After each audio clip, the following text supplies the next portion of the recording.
Hello everyone. सुप्रभात। गुरु के channel में आप सभी का स्वागत है। आपका दिन शुभ हो, ऐसी मेरी ईश्वर से प्रार्थना है। आज का हमारा टॉपिक है श्री भगवद गीता की 7 सीख जो आपकी जिंदगी बदल देगी। जी हाँ, आइए चलते हैं टॉपिक की तरफ।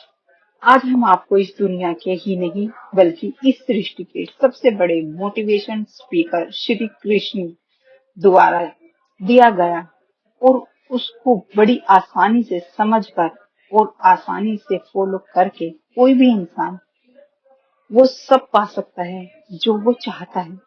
कुछ भी सीखना हो, चाहे सफलता पानी हो, चाहे मैनेजमेंट सीखना हो या अपनी जिंदगी बेहतर बनानी हो, श्री भगवद गीता से महान कोई और कोर्स हो ही नहीं सकता। सीख नंबर 1। इस दुनिया में कुछ भी अच्छा या बुरा बिना किसी कारण के नहीं होता।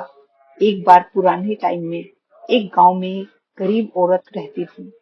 उसको जब बच्चा हुआ तो वो बिल्कुल स्वस्थ था, लेकिन एक बार किसी इंसिडेंट की वजह से उस बच्चे के हाथ की उंगली कट गई।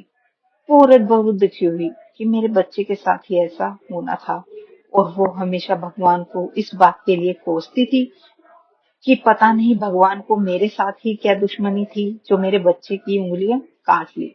समय बीत गया। उस गांव में एक दिन साधु के वेश में मायावी राक्षस आया।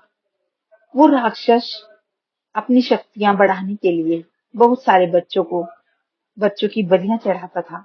उस बच्चे को भी किडनैप कर ले गया, लेकिन जैसे ही वो उसकी बलि चढ़ाने लगा तो उसको अपने गुरु की शर्त याद आ गई कि जिस बच्चे की तुम बलि चढ़ाओगे उसके सभी अंग सही सलामत होने चाहिए। और उसको मजबूरी में उस बच्चे को जिंदा छोड़ना पड़ा। और उस दिन उसकी माँ को पता चला। और हमारी सीख भी यही है कि इस दुनिया में जो कुछ भी होता है, चाहे वो अच्छा हो रहा है या बुरा हो रहा है, वो कभी भी बिना किसी कारण के नहीं होता। सीख नंबर 2। अब किसी भी कंडीशन में कर्म किए बिना, उसका फल पाए बिना नहीं रह सकते। ऐसा हो ही नहीं सकता कि इंसान का शरीर एक सेकंड के लिए भी बिना किसी कर्म किए रह सके। ऐसा हो ही नहीं सकता कि इस सृष्टि का एक एक कण एक सेकंड के लिए भी बिना किसी कर्म के रह सके। कर्म करना हमारे जीवन का अभिन्न हिस्सा है। अगर हम सोते भी हैं तो हमारा दिमाग नहीं सोता। हम सपने देखते हैं, सांस लेते हैं। हमारे शरीर के हर अंग में करोड़ों सूक्ष्म कण अपना काम करने में लगे रहते हैं। हम कर्म करने से कभी नहीं बच सकते। और ऊपर से भगवान ये भी बोलते हैं कि हमें किसी कर्म में बंद करके नहीं रहना चाहिए। कंफ्यूज हो गए। देखिए, हम ना तो किसी भी पल कोई भी काम किए बिना रह सकते हैं, और ना ही हमें कर्म में बंद करके रहना है। मतलब यह है कि हम जो भी करते हैं ये मान कर करना चाहिए कि हमें जो भी करते हैं, करने वाला मैं नहीं हूँ, करने वाला वो है ऊपर वाला भगवान। मैं तो केवल कारण मात्र हूँ। उस काम को मैं नहीं कर रहा, बल्कि मेरे द्वारा ये काम कराया जा रहा है। और जब हमारी सोच इस लेवल की होगी तो हमें कभी भी कोई भी दुख नहीं मिलेगा। हमें कभी पश्चाताप नहीं होगा, हमें कभी घमंड नहीं होगा। सीख नंबर 3। दूसरों की गुलाम रहकर खुश रहने के बजाय आजाद होकर खुद के दुखों का सामना किया जाना चाहिए।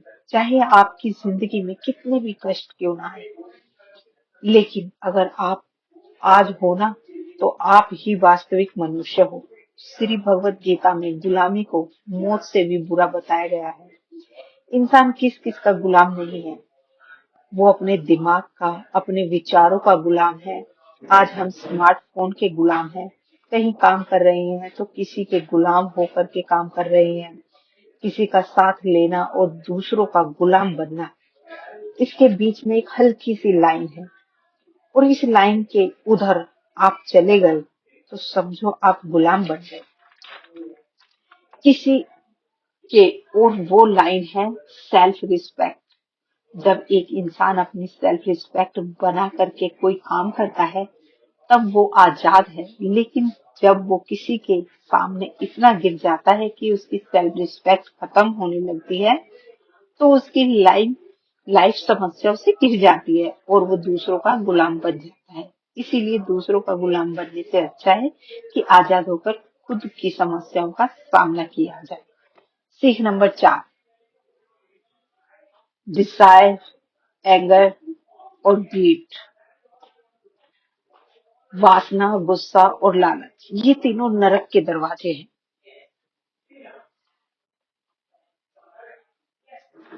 डिजायर्स, बिना किसी मकसद के तो हम जिंदगी जी ही नहीं सकते और मकसद पूरा करने के लिए हमारे मन में डिजायर होना बहुत जरूरी है।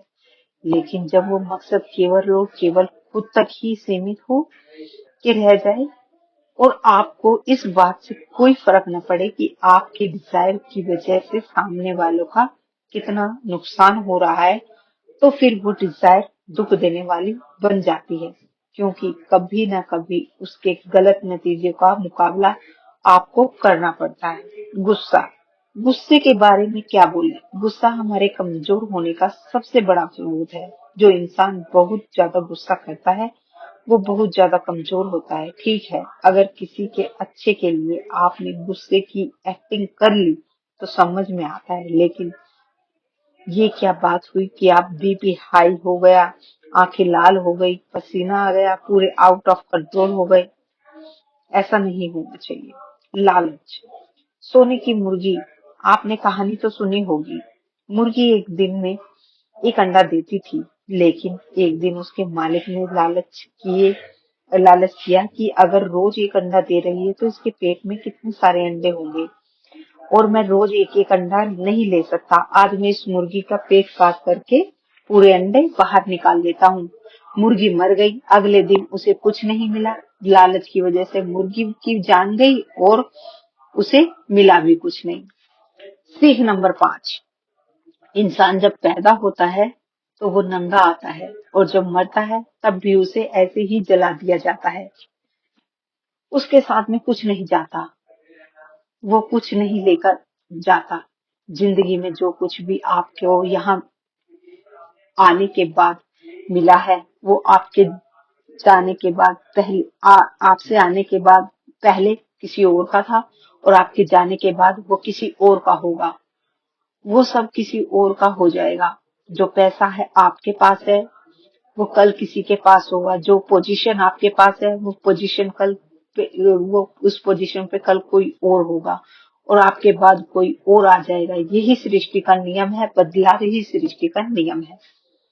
सीख नंबर 6, आज आप इस जिंदगी में जो भी कुछ हो रहा है आज केवल अपनी सोच की वजह से हो रहा है। आप चाहे किसी भी लेवल पर हो, चाहे वो लेवल ऊपर के हो या नीचे के हो, केवल उस बंदे की सोच की वजह से ही है। अगर एक भिखारी भी अमीर बनना चाहता है तो वो बन सकता है, केवल उसके ये उस उसको ये हो कि मुझे अमीर बनना है। वो मन वो मन में ठान ले कि मुझे सिर्फ और सिर्फ अमीर बनना है, तो किसी के मई के लाल में हिम्मत नहीं कि उसे अमीर बनने से रोका जा सके। अगर कोई अमीर बर्बाद होना चाहता है तो वो भी आसानी से बर्बाद हो सकता है। अगर कोई क्रिकेट का भगवान है तो केवल केवल अपनी सोच की वजह से उसने सोचा कि मैं मुझे क्रिकेट में अच्छा करना है तो वो क्रिकेट में ही अच्छा करता गया। क्यों? क्योंकि उसकी सोच में था। अगर आपने अपने मन में किसी मंजिल को पा लिया और उसको एक्चुअल में जीतना मात्र, तो आपने उस मंजिल को सोच में ही पा लिया है। उसको एक्चुअल में जीतने मात्र तो एक औपचारिकता रह जाती है। सीख नंबर 7, इस दुनिया को सबसे शांत इस दुनिया का सबसे शांत इंसान वो है जिसकी बुद्धि और आत्मा एक पक्ष में है, जिसका दिमाग और दिल एक तरफ है। वो इंसान कभी भी खुश नहीं रह सकता जिसके मन में बहुत सारी इच्छाएं रहती हैं और जब इच्छाएं पूरी नहीं होती तो उस बंदे के अंदर क्रोध पैदा होने लगता है। मेरा ये काम क्यों नहीं हो रहा? अगर आप अपने आप पर पूरा काबू रख करके वो कर पाते हैं जो आप करना चाहते हैं और जो वास्तव में सही है, जो आपको संतुष्टि देता है, जो आपको करने के लिए इच्छा करती है, तो आपको खुश रहने से कोई न रोक सकता। हमारे मन के अशांत रहने का सबसे बड़ा कारण है कि हम बहुत सारे डिजायर्स के पूरा होने की शर्त पर जो खुशियों को बांध के रख देते हैं एक कोने में, जबकि इंसानियत क्या है, हैवानियत क्या है। खुशी एक मानसिक अवस्था है। इसलिए कहा जाता है कि जो आपका मन करे वो कीजिए। अगर आपका मन करता है खुले आसमान में उड़ान भरूं, तो भरिए। अपने विचारों को अपने दिल से सहमत रखिए, फिर देखिएगा कि आपको कामयाब होने से कौन रोक सकता है। अगर मेरी वीडियो ये आपको अच्छी लगी हो, श्री भगवत गीता की, तो आप मुझे बताइएगा, कमेंट जरूर करिएगा। मैं इस पे और वीडियो बनाऊंगी। और मेरे चैनल पर नया है तो प्लीज सब्सक्राइब करके जाइए। अब मैं आपसे आगे लेती हूँ। धन्यवाद। खुश रहो, स्वस्थ रहो।